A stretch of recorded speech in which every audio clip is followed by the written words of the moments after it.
तो दोस्तों, आप सभी का स्वागत है हमारे YouTube चैनल पर। आइए देखते हैं कक्षा 7 भूगोल। इसके पाठ 2 को देखेंगे। पाठ 2 का नाम है पृथ्वी के स्थल रूप। स्थल रूप का मतलब जिस पे कि हम लोग रहते हैं। इसके अभ्यास प्रश्नों को हम करेंगे। तो चलिए देखते हैं। प्रश्न नंबर 1 दिया है, निम्नलिखित प्रश्नों के उत्तर दीजिए। पहला देखिए, क नंबर जो प्रश्न है वो दिया है, वलित पर्वतों से आप क्या समझते हैं, यानी वलित पर्वत क्या होते हैं। विश्व के किन्हीं 3 वलित पर्वतों के नाम बताइए। चलिए देखते हैं इसका उत्तर।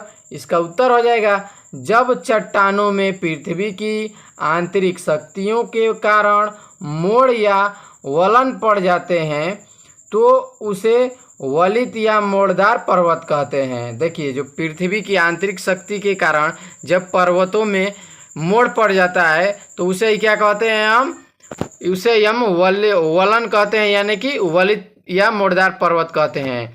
आगे देखते हैं। वर्तमान युग में सभी बड़े पर्वत मोड़दार या वलित पर्वत हैं, यानी वर्तमान समय में जितने भी बड़े पर्वत हैं वो वलित या मोड़दार हैं।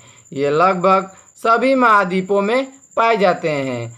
चलिए देखते हैं। और आगे इसके आगे दिया है, विश्व के 3 प्रमुख वलित पर्वत हिमालय, आल्प्स और एटलस हैं।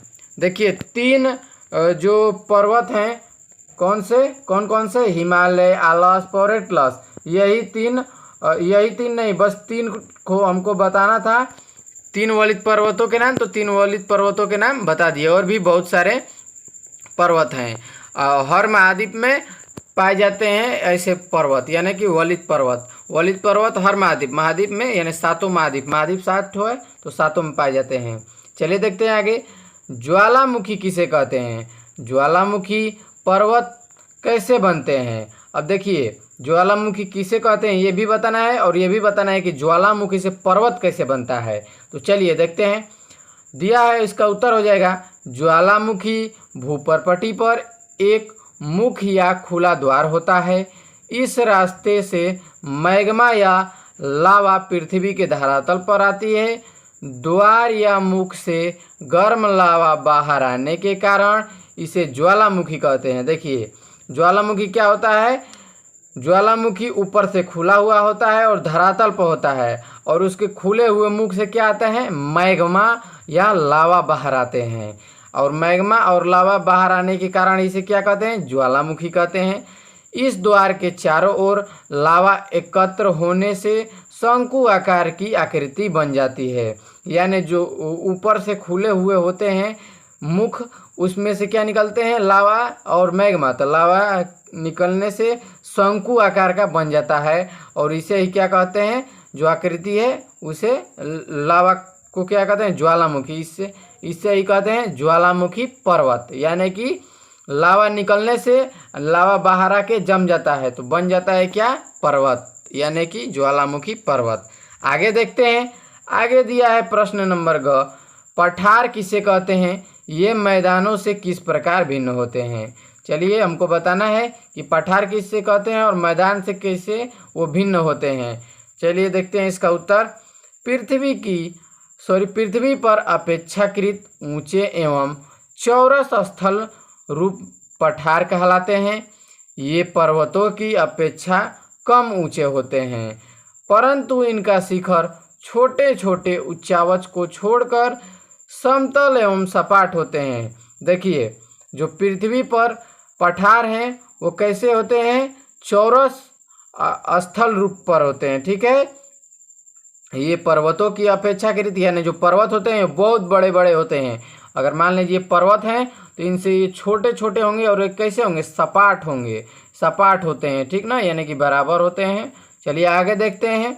आगे दिया है, पठार के किनारे खड़े ढाल वाले होते हैं। जो पठार के किनारे होते हैं वो कैसे होते हैं, तो खड़े ढाल वाले होते हैं, यानी कि सीधे होते हैं और एकदम ढलान टाइप का होते हैं। आगे देखते हैं। जबकि भूपटल पर समतल किंतु निचले स्थल रूपों को मैदान कहते हैं। जो भूपटल होता है वो उस पर समतल होते हैं, और निचले जो पटल होते हैं उसको क्या कहते हैं, स्थल रूपों को मैदान कहते हैं। इनका ढाल मंद होता है तथा छोटे छोटे उच्चावच को छोड़कर ये समतल एवं सपाट होते हैं। चलिए देखते हैं प्रश्न नंबर घ। प्रश्न नंबर घ दिया है, महाद्वीप और महासागर किस श्रेणी के उच्चावच हैं? तो चलिए इसका उत्तर देखते हैं। इसका उत्तर हो जाएगा महाद्वीप और महासागर प्रथम श्रेणी के उच्चावच हैं। आगे दिया है प्रश्न नंबर 2।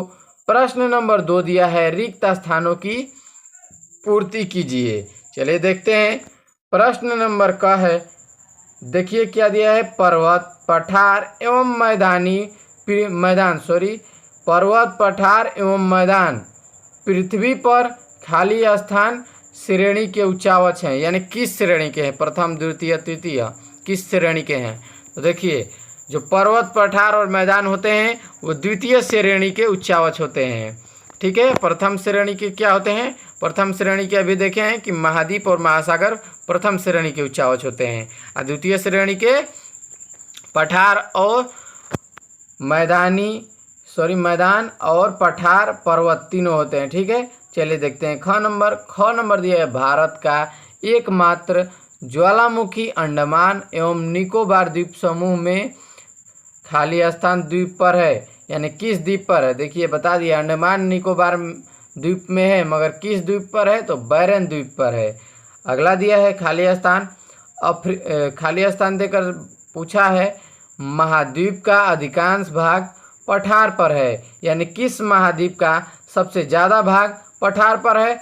तो इसका खाली स्थान में भर देंगे अफ्रीका महाद्वीप। अफ्रीका जो महाद्वीप है, अफ्रीका महाद्वीप का सबसे अधिकांश भाग यानी ज़्यादा से ज़्यादा जो भाग है वो किस पर है? तो पठार पर है। देखिए हमको सही जोड़ा मिलाना है। देखिए दिया है इधर वलित पर्वत। वलित पर्वत कैसे होते हैं? तो देखिए हिमालय जो है वलित पर्वत है, ठीक है ना। हिमालय कैसा पर्वत है? वलित पर्वत, यानी कि मोड़दार है। ठीक, मोड़दार है, इसीलिए इसको वलित पर्वत कहते हैं।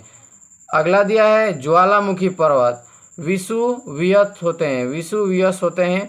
और भ्रंश घाटी क्या होते हैं? भ्रंश घाटी कौन सी है? तो नर्मदा नदी जो है उसकी भ्रंश घाटी है। भ्रंश पर्वत पश्चिम घाट है, भ्रंश पर्वत पश्चिम घाट।